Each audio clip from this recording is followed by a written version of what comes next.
عبدالعزیز بن صہیب نے انس بن مالک رضی اللہ تعالی عنہ سے روایت کی کہ نبی کریم صلی اللہ علیہ وسلم غزوہ خیبر میں تشریف لے گئے۔ ہم نے وہاں فجر کی نماز اندھیرے ہی میں پڑھی، پھر نبی صلی اللہ علیہ وسلم سوار ہوئے اور ابو طلحہ بھی سوار ہوئے۔ میں ابو طلحہ کے پیچھے بیٹھا ہوا تھا۔ نبی صلی اللہ علیہ وسلم نے اپنی سواری کا رخ خیبر کی گلیوں کی طرف کر دیا۔ میرا گھٹنا نبی کریم صلی اللہ علیہ وسلم کی ران سے چھو جاتا تھا۔ پھر نبی کریم صلی اللہ علیہ وسلم نے اپنی ران سے تہبند کو ہٹایا، یہاں تک کہ میں نبی کریم صلی اللہ علیہ وسلم کی شفاف اور سفید رانوں کی سفیدی اور چمک دیکھنے لگا۔ جب آپ خیبر کی بستی میں داخل ہوئے تو آپ صلی اللہ علیہ وسلم نے فرمایا کہ اللہ اکبر، اللہ سب سے بڑا ہے، خیبر برباد ہو گیا۔ جب ہم کسی قوم کے آنگن میں اتر جائیں تو ڈرائے ہوئے لوگوں کی صبح منحوس ہو جاتی ہے۔ آپ نے یہ 3 مرتبہ فرمایا۔ انس رضی اللہ تعالی عنہ نے کہا کہ خیبر کے یہودی لوگ اپنے کاموں کے لیے باہر نکلے ہی تھے کہ وہ چلا اٹھے، محمد صلی اللہ علیہ وسلم آن پہنچے۔ اور عبدالعزیز راوی نے کہا کہ بعض حضرت انس رضی اللہ تعالی عنہ سے روایت کرنے والے ہمارے ساتھیوں نے والخمیس کا لفظ بھی نقل کیا ہے، یعنی وہ چلا اٹھے کہ محمد لشکر لے کر پہنچ گئے۔ پس ہم نے خیبر لڑ کر فتح کر لیا اور قیدی جمع کیے گئے۔ پھر وحیہ رضی اللہ تعالی عنہ آئے اور عرض کی کہ یا رسول اللہ صلی اللہ علیہ وسلم، قیدیوں میں سے کوئی باندی مجھے عنایت کیجیے۔ آپ صلی اللہ علیہ وسلم نے فرمایا کہ جاؤ کوئی باندی لے لو۔ انہوں نے صفیہ بنت حی کو لے لیا۔ پھر ایک شخص نبی کریم صلی اللہ علیہ وسلم کی خدمت میں حاضر ہوا اور عرض کی کہ یا رسول اللہ، صفیہ جو قریظہ اور نزیر کے سردار کی بیٹی ہیں، انہیں آپ نے وحیہ کو دے دیا، وہ تو صرف آپ ہی کے لیے مناسب تھیں۔ اس پر آپ نے فرمایا کہ وحیہ کو صفیہ کے ساتھ بلاؤ۔ وہ لائے گئے۔ جب نبی کریم صلی اللہ علیہ وسلم نے انہیں دیکھا تو فرمایا کہ قیدیوں میں سے کوئی اور باندی لے لو۔ راوی نے کہا کہ پھر نبی کریم صلی اللہ علیہ وسلم نے صفیہ کو آزاد کر دیا اور انہیں اپنے نکاح میں لے لیا۔ ثابت بنانی نے حضرت انس رضی اللہ تعالی عنہ سے پوچھا کہ ابو حمزہ، ان کا مہر حضور صلی اللہ علیہ وسلم نے کیا رکھا تھا؟ حضرت انس رضی اللہ عنہ نے فرمایا کہ خود انہی کی آزادی ان کا مہر تھا اور اسی پر آپ نے نکاح کیا۔ پھر راستے ہی میں ام سلیم رضی اللہ عنہ، حضرت انس رضی اللہ عنہ کی والدہ نے انہیں دلہن بنایا اور نبی کریم صلی اللہ علیہ وسلم کے پاس رات کے وقت بھیجا۔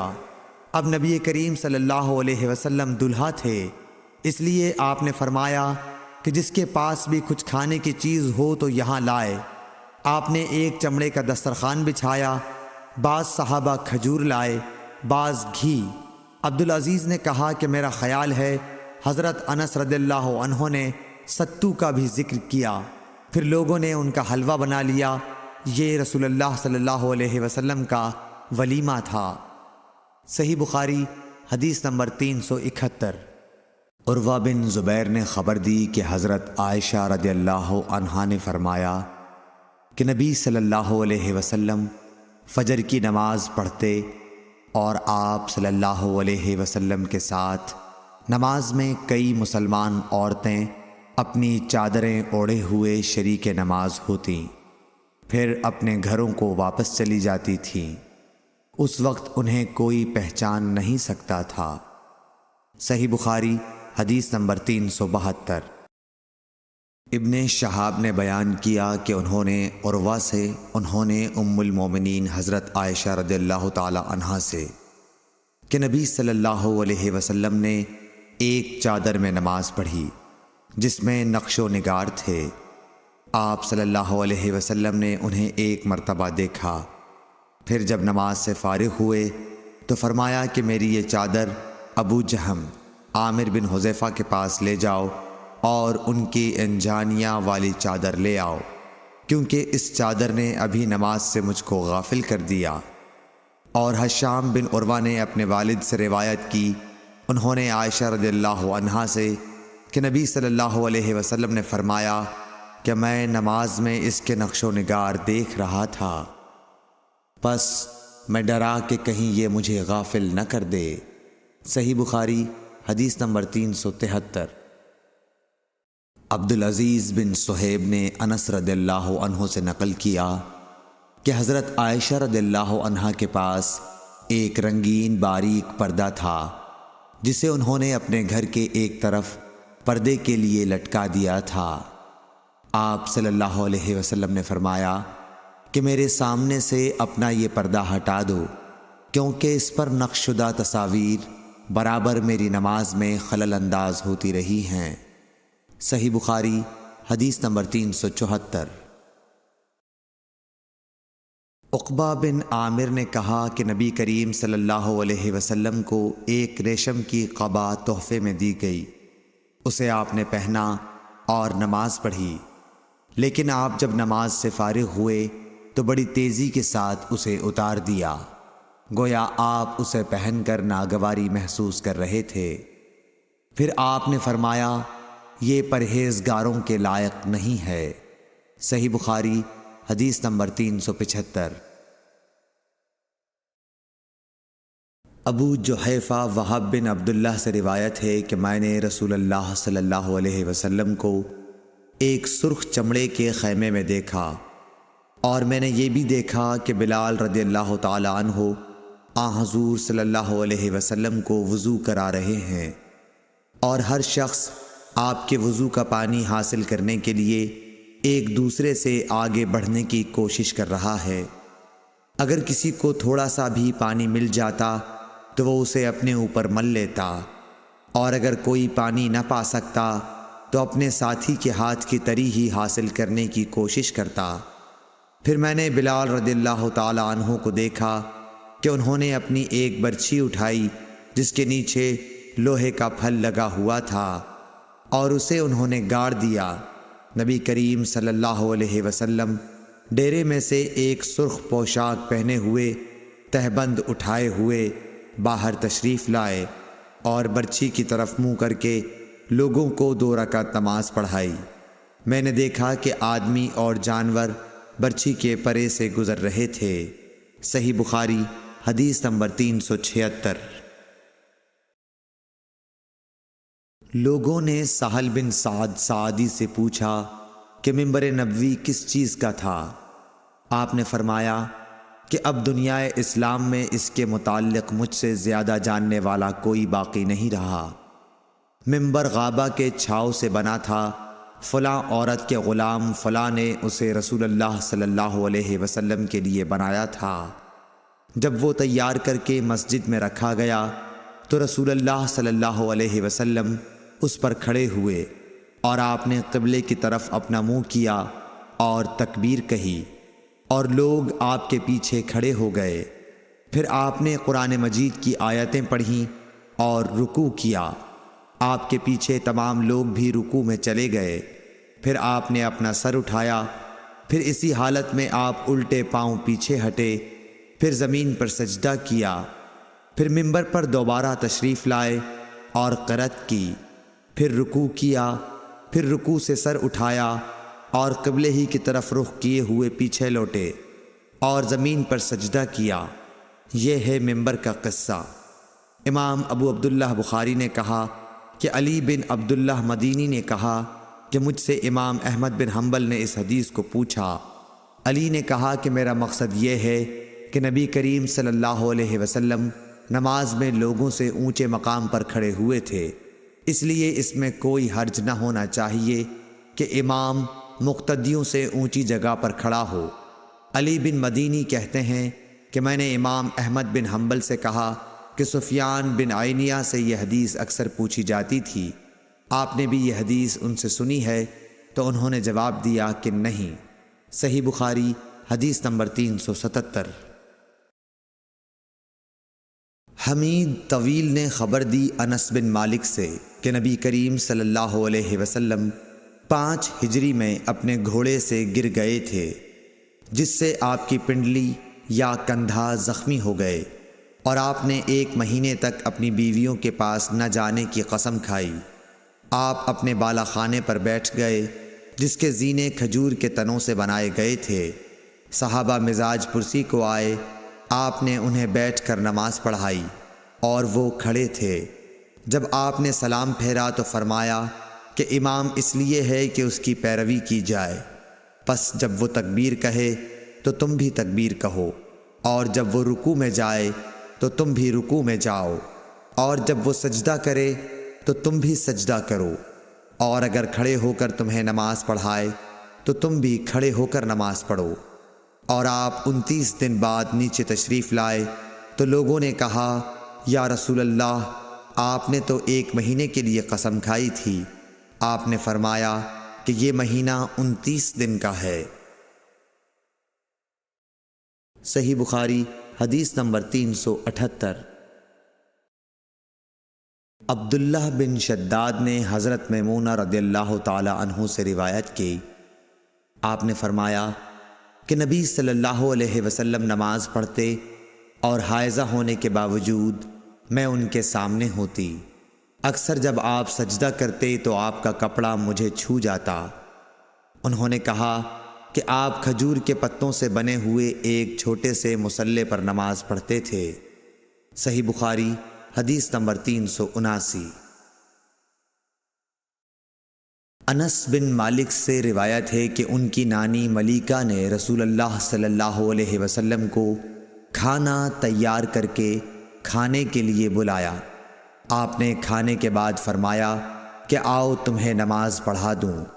انس رضی اللہ تعالی عنہ نے کہا کہ میں نے اپنے گھر سے ایک بوریا اٹھایا جو کثرت استعمال سے کالا ہو گیا تھا۔ میں نے اس پر پانی چھڑکا، پھر رسول اللہ صلی اللہ علیہ وسلم نماز کے لیے اسی بوریے پر کھڑے ہوئے، اور میں اور ایک یتیم کہ رسول اللہ صلی اللہ علیہ وسلم کے غلام ابو زمیرہ کے لڑکے ضمیرہ آپ کے پیچھے صف باندھ کر کھڑے ہو گئے، اور بوڑھی عورت انس کی نانی ملیکہ ہمارے پیچھے کھڑی ہوئیں۔ پھر رسول اللہ صلی اللہ علیہ وسلم نے ہمیں 2 رکعت نماز پڑھائی اور واپس گھر تشریف لے گئے۔ صحیح بخاری حدیث نمبر 380۔ ام المومنین میمونہ رضی اللہ تعالی عنہا سے روایت ہے، انہوں نے کہا کہ نبی کریم صلی اللہ علیہ وسلم سجدہ گاہ یعنی چھوٹے مصلے پر نماز پڑھا کرتے تھے۔ صحیح بخاری حدیث نمبر 381۔ حضرت عائشہ رضی اللہ عنہا نے فرمایا کہ میں رسول اللہ صلی اللہ علیہ وسلم کے آگے سو جاتی اور میرے پاؤں آپ کے قبلے میں ہوتے۔ جب آپ سجدہ کرتے تو میرے پاؤں کو آہستہ سے دبا دیتے، میں اپنے پاؤں سمیٹ لیتی، اور آپ جب کھڑے ہو جاتے تو میں انہیں پھر پھیلا دیتی۔ ان دنوں گھروں میں چراغ بھی نہیں ہوا کرتے تھے۔ صحیح بخاری حدیث نمبر 382۔ عروہ نے خبر دی کہ حضرت عائشہ رضی اللہ تعالی عنہا نے انہیں بتایا کہ رسول اللہ صلی اللہ علیہ وسلم اپنے گھر کے بچھونے پر نماز پڑھتے، اور حضرت عائشہ رضی اللہ تعالی عنہا آپ کے اور قبلے کے درمیان اس طرح لیٹی ہوتیں جیسے نماز کے لیے جنازہ رکھا جاتا ہے۔ صحیح بخاری حدیث نمبر 383۔ عروہ بن زبیر سے روایت ہے کہ نبی کریم صلی اللہ علیہ وسلم اس بچھونے پر نماز پڑھتے جس پر آپ اور حضرت عائشہ رضی اللہ تعالی عنہا سوتے، اور حضرت عائشہ رضی اللہ تعالی عنہا آپ کے اور قبلے کے درمیان اس بستر پر لیٹی رہتیں۔ صحیح بخاری حدیث نمبر 384۔ انس بن مالک رضی اللہ تعالی عنہ نے کہا کہ ہم نبی کریم صلی اللہ علیہ وسلم کے ساتھ نماز پڑھتے تھے، پھر سخت گرمی کی وجہ سے کوئی ہم میں سے اپنے کپڑے کا کنارہ سجدے کی جگہ رکھ لیتا۔ صحیح بخاری حدیث نمبر 385۔ ابو مسلمہ سعید بن یزید ازدی نے انس بن مالک رضی اللہ تعالی عنہ سے پوچھا کہ کیا نبی کریم صلی اللہ علیہ وسلم اپنی جوتیاں پہن کر نماز پڑھتے تھے؟ تو انہوں نے فرمایا کہ ہاں۔ صحیح بخاری حدیث نمبر 386۔ ابراہیم نخعی حمام بن حارث سے روایت کرتے تھے، انہوں نے کہا کہ میں نے جریر بن عبداللہ کو دیکھا، انہوں نے پیشاب کیا، پھر وضو کیا، اور اپنے موزوں پر مسح کیا، پھر کھڑے ہوئے اور موزوں سمیت نماز پڑھی۔ آپ سے جب اس کے متعلق پوچھا گیا تو فرمایا کہ میں نے نبی کریم صلی اللہ علیہ وسلم کو ایسا ہی کرتے دیکھا ہے۔ ابراہیم نخعی نے کہا کہ یہ حدیث لوگوں کی نظر میں بہت پسندیدہ تھی، کیونکہ جریر رضی اللہ تعالی عنہ آخر میں اسلام لائے تھے۔ صحیح بخاری حدیث نمبر 387۔ مغیرہ بن شعبہ نے کہا کہ میں نے نبی کریم صلی اللہ علیہ وسلم کو وضو کرایا، آپ نے اپنے موزوں پر مسح کیا اور نماز پڑھی۔ صحیح بخاری حدیث نمبر 388۔ حذیفہ رضی اللہ تعالی عنہ نے ایک شخص کو دیکھا جو رکوع اور سجدہ پوری طرح نہیں کرتا تھا۔ جب اس نے اپنی نماز پوری کر لی تو حذیفہ رضی اللہ تعالی عنہ نے فرمایا کہ تم نے نماز ہی نہیں پڑھی۔ ابو وائل راوی نے کہا میں خیال کرتا ہوں کہ حضرت حذیفہ رضی اللہ تعالی عنہ نے یہ بھی فرمایا کہ اگر تو ایسی ہی نماز پر مر جاتا تو حضرت صلی اللہ علیہ وسلم کی سنت پر نہیں مرتا۔ صحیح بخاری حدیث نمبر 389۔ عبداللہ بن مالک بن بحینہ سے روایت ہے کہ نبی کریم صلی اللہ علیہ وسلم جب نماز پڑھتے تو اپنے بازوؤں کے درمیان اس قدر کشادگی کر دیتے کہ دونوں بغلوں کی سفیدی ظاہر ہونے لگتی تھی۔ اور لیث نے یوں کہا کہ مجھ سے جعفر بن ربیعہ نے اسی طرح حدیث بیان کی۔ صحیح بخاری حدیث نمبر 390۔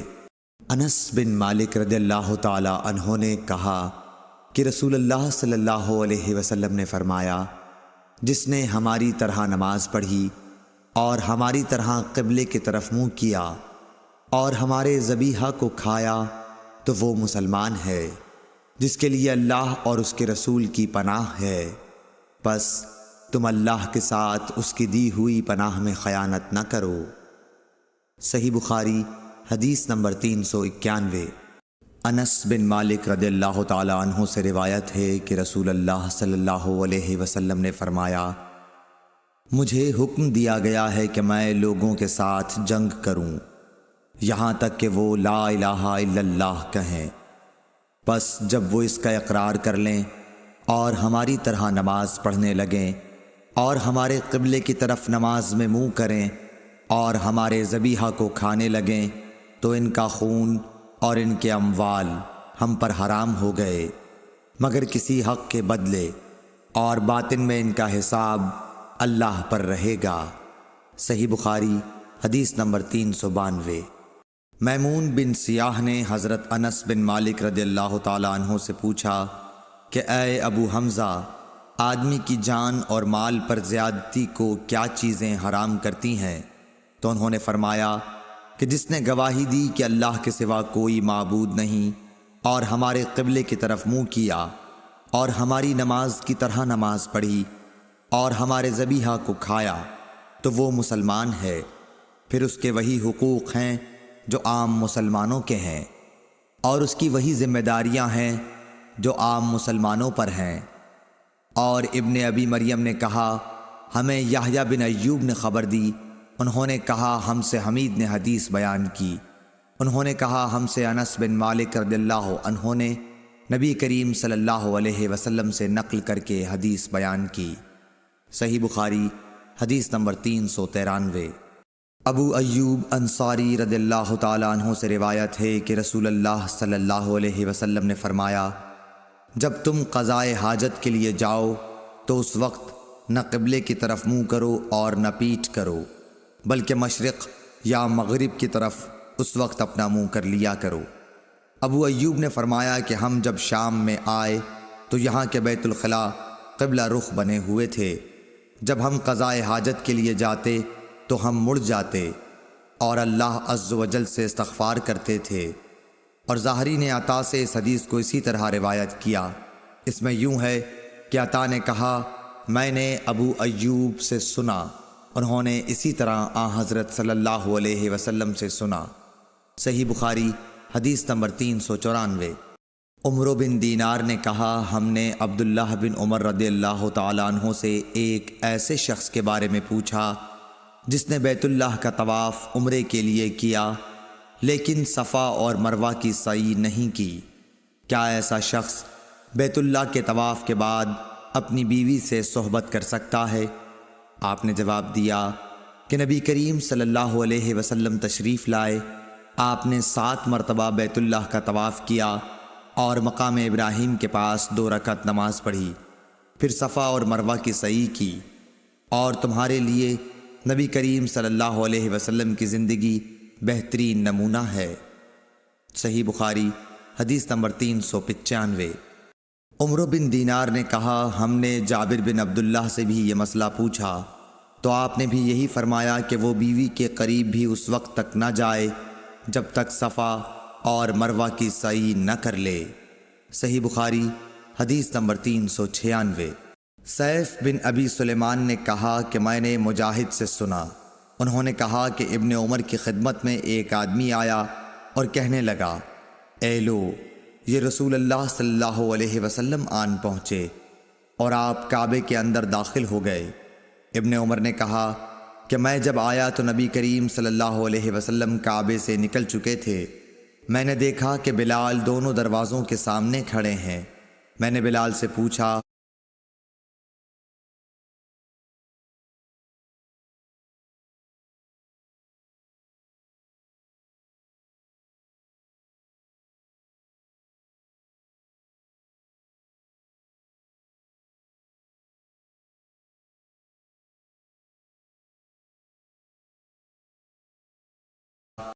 کہ کیا نبی کریم صلی اللہ علیہ وسلم نے کعبے کے اندر نماز پڑھی ہے؟ انہوں نے کہا کہ ہاں، 2 رکعت ان 2 ستونوں کے درمیان پڑھی تھی جو کعبے میں داخل ہوتے وقت بائیں طرف واقع ہیں۔ پھر جب باہر تشریف لائے تو کعبے کے سامنے 2 رکعت نماز ادا فرمائی۔ صحیح بخاری حدیث نمبر 397۔ عطا بن ابی رباح نے کہا کہ میں نے ابن عباس رضی اللہ تعالی عنہ سے سنا کہ جب نبی کریم صلی اللہ علیہ وسلم کعبے کے اندر تشریف لے گئے تو اس کے چاروں کونوں میں آپ نے دعا کی اور نماز پڑھی۔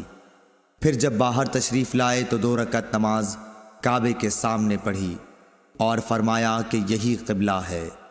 صحیح بخاری حدیث نمبر 398۔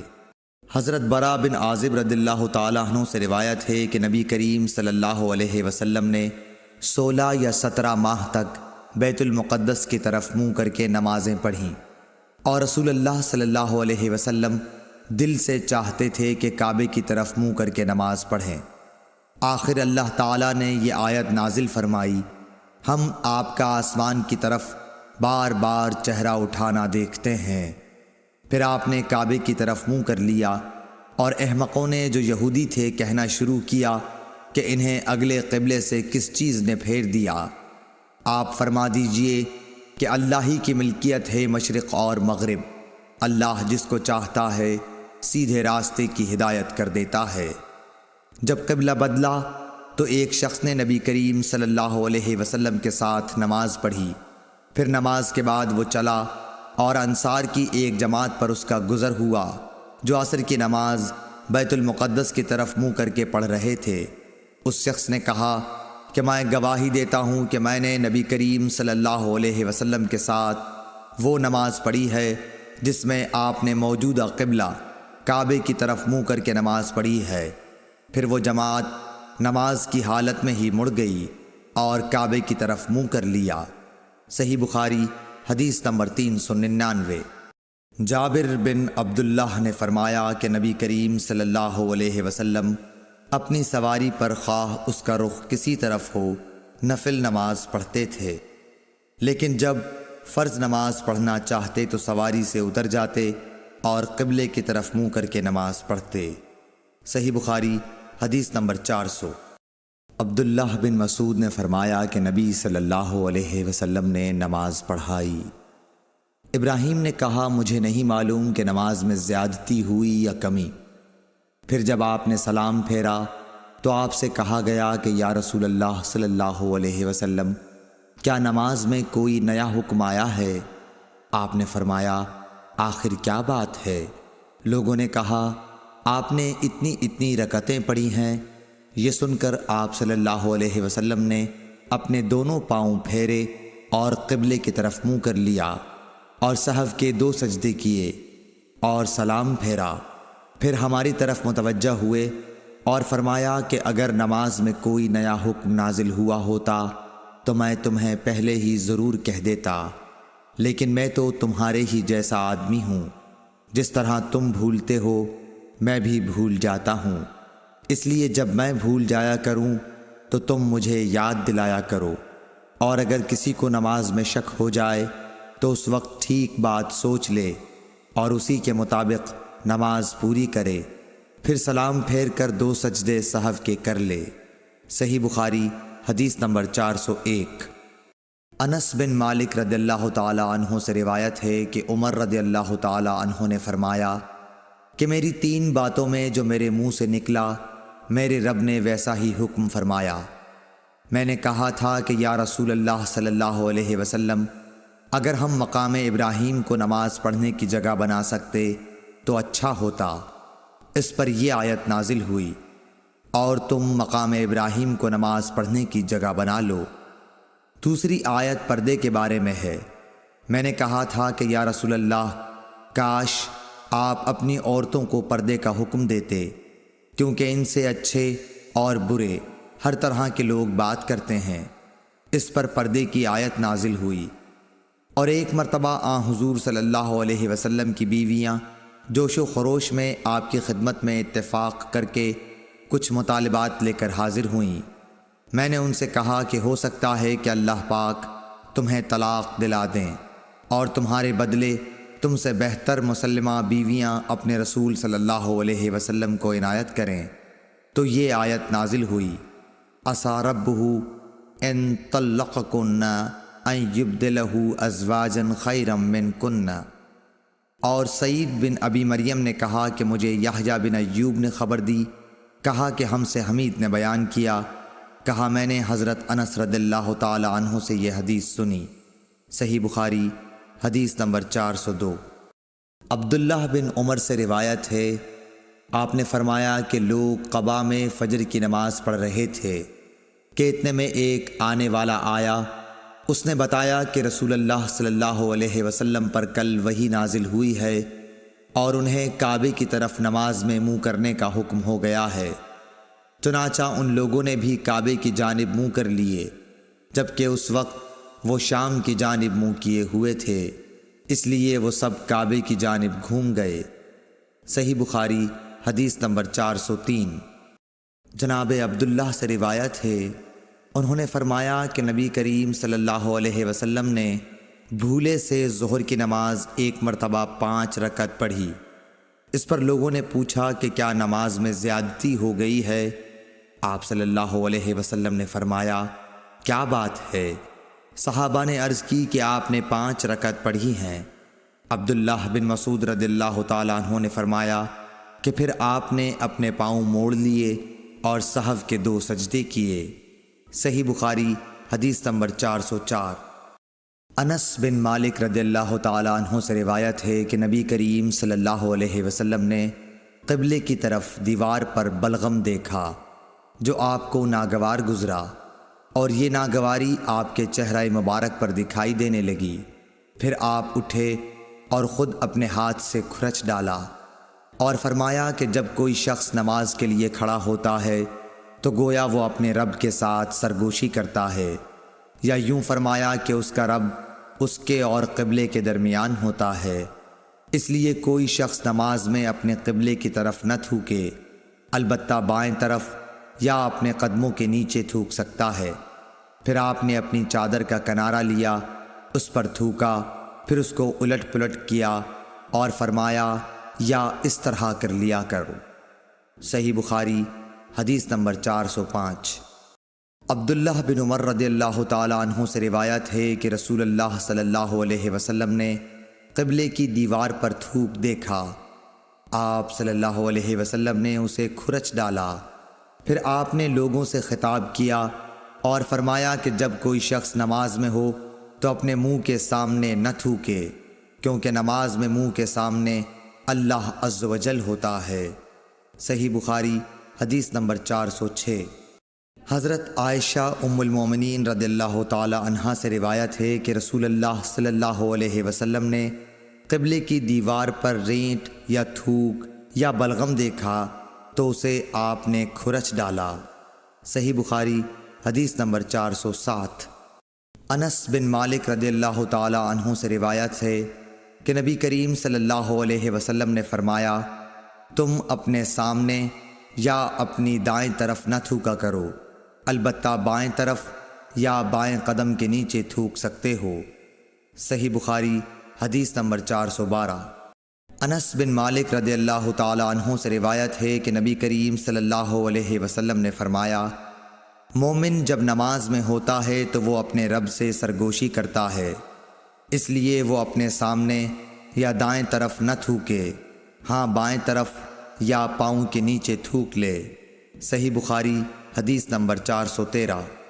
ابو سعید خدری سے روایت ہے کہ نبی کریم صلی اللہ علیہ وسلم نے مسجد کے قبلے کی دیوار پر بلغم دیکھا تو آپ نے اسے کنکری سے کھرچ ڈالا، پھر فرمایا کہ کوئی شخص سامنے یا دائیں طرف نہ تھوکے، البتہ بائیں طرف یا بائیں پاؤں کے نیچے تھوک لینا چاہیے۔